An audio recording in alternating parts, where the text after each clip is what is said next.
101 વાતો વિજ્ઞાન સમજની.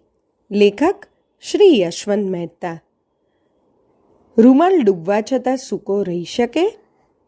વિજ્ઞાનને આધારે ઘણા જાદુ કરી શકાય છે.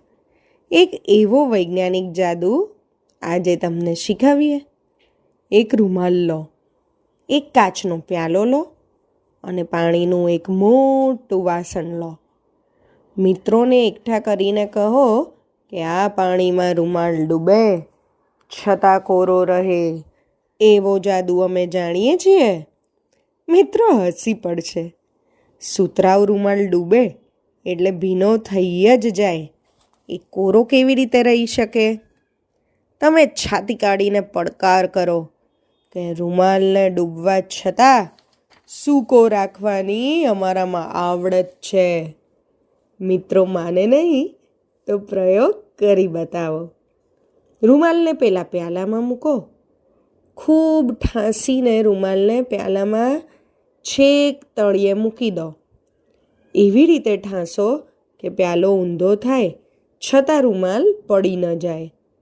હવે પ્યાલો ઊંધો રાખીને પાણીમાં ડૂબાડો.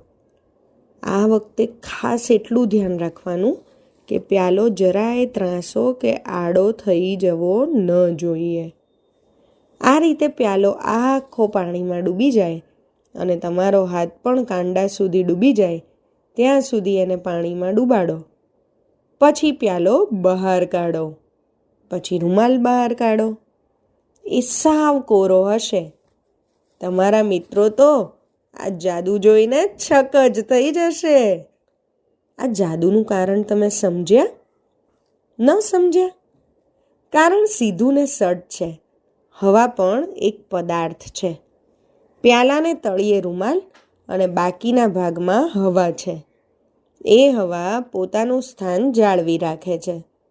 તમે પ્યાલાને પાણીમાં ડૂબાડો ત્યારે પણ એ પોતાને સ્થાને જ રહે છે.